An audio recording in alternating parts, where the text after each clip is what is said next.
ರಾಜ್ಯದಲ್ಲಿ ಪ್ರವಾಸ ಭಾಳ ಚೆನ್ನಾಗಿ ನಾನು ಮುಖ್ಯಮಂತ್ರಿಗಳಿಬ್ಬರು ಸೇರಿ CR ಪಾಟೀಲ್ರ ಭೇಟಿ ಮಾಡಿ ನಮಗೇನು ಸಮಸ್ಯೆ ಬಗೆಹರಿಸಿದೆ ಅಂತ ಹೇಳಿದ್ದೇವೆ. ಅವ್ರಿಗೆ ಅರ್ಥ ಆಗಿದೆ ಪ್ರಯಾರಿಟಿ. ನಾವು ಕೂಡ ಟ್ರಿಬ್ಯುನಲ್ ಅವಾರ್ಡ್ ವಿಚಾರದಲ್ಲಿ, ಮೇಕೆದಾಟು ವಿಚಾರದಲ್ಲಿ, ಎತ್ತಿನೋಡು ವಿಚಾರದಲ್ಲಿ ಮತ್ತು ಅಪ್ಪರ್ ಭದ್ರಾ ಯೋಜನೆ ಮತ್ತು ಮದಾಯಿ ಇಷ್ಟನ್ನು ಕೂಡ ಕಳಸಾಬಂಡೂರು ಇವೆಲ್ಲ ಕೂಡ ಪ್ರಸ್ತಾವನೆ ಮಾಡಿದ್ದೇವೆ. ಅವ್ರಿಗೆ ಮನವರಿಕೆ ಆಗಿದೆ, ಇದು ಪ್ರಯಾರಿಟಿಲಿದೆ ಅಂತ ಅಂದ್ಬಿಟ್ಟು. ಸೊ ಕರೆಸಿ ಒಬ್ಬೊಬ್ಬರನ್ನೇ ಮಾತಾಡ್ತೀವಿ ಅಂತ ಹೇಳಿದ್ದಾರೆ. ಸರ್, ಅಪ್ಪರ್ ಭದ್ರದ್ದು 5,300 ಕೋಟಿ ಬಿಡುಗಡೆ ಮಾಡ್ತಾರೆ. ಅದಕ್ಕೆ ಹೇಳಿದ್ದೀವಿ, ಅವರೇನೋ ಕ್ಯಾಬಿನೆಟ್ ಕಳಿಸಿದ್ದೀವಿ ಅಂತ ಹೇಳ್ತಾ ಇದ್ದಾರೆ. ನಾವು ಎಷ್ಟು ಖರ್ಚು ಮಾಡಿದ್ವಿ, ಇನ್ನು ಎಷ್ಟು ಅವ್ರು ಕೊಡಬೇಕು ಅಂತ ಎಲ್ಲ ತಿಳಿಸಿ.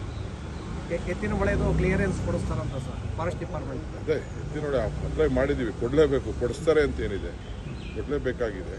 It is a duty. ಮೊದಲೆಲ್ಲ ಅಪ್ರೂವ್ ಆಗಿದೆ ಸ್ಟೇಜ್ ಬೈ ಸ್ಟೇಜು. ಈಗ ನಾವು ಆಲ್ಟರ್ನೇಟಿವ್ ಲ್ಯಾಂಡ್ ಕೊಟ್ಟಿದ್ದೀವಿ, ಅದು ಕೊಡ್ತಾರೆ. ಮೇಕೆದಾಟೋದು ಸರ್ ತಮಿಳ್ನಾಡು ಜೊತೆ ನೀವು ಮಾತನಾಡಬೇಕು ಅಂತೇಳಿ BJP ಅವರು ಹೇಳ್ತಾ ಇದ್ದಾರೆ. ಅಲ್ಲಿ ನೀವು ಒಪ್ಪಿಸ್ಕೊಳ್ಳಿ, ಆ ನಂತರದಲ್ಲಿ ಅವಕಾಶ. ಆಯ್ತು, ಅವ್ರು ಸರಿ ಎಲ್ಲ ಸ್ವೀಕಾರ ಮಾಡೋಣ. ಸರ್, BJP ಅವ್ರದ್ದು ಹೋರಾಟ ಸರ್, ಅವರು ರಾಜ್ಯಾದ್ಯಂತ ಹೋರಾಟ ಕೊಟ್ಟಿದೆ ಸರ್. ಇದು ಬೆಲೆ ಏರಿಕೆ ವಿರುದ್ಧ ಸರ್. ಬೆಲೆ ಏರಿಕೆ ಅಂತ ಬೆಲೆ ಏರಿಕೆ ಪ್ರಾರಂಭ ಮಾಡಿದ್ದೆ ಅವರು. ಬೆಲೆ ಏರಿಕೆ ಅವ್ರು ತಂದಿದ್ರಿಂದನೇ ನಾವು 5 ಗ್ಯಾರಂಟಿಗಳು ಕೊಟ್ಟಿದ್ದು. ಬೆಲೆ ಏರಿಕೆಯಿಂದ ಜನ ತತ್ತರಿಸ್ತಾ ಇದ್ದಾರೆ. ಈಗ ನಾವೇನು ಬೆಲೆ ಏರಿಕೆ ಮಾಡಿಲ್ಲ. ಈಗ ಸ್ವಲ್ಪ ರೈತರಿಗೆ ಸಹಾಯ ಆಗಬೇಕು ಅಂತ ರೈತರಿಗೆ ಬೇರೆ ರಾಜ್ಯಕ್ಕಿಂತ ಕಡಿಮೆ ಇಟ್ಟಿದ್ದೀವಿ.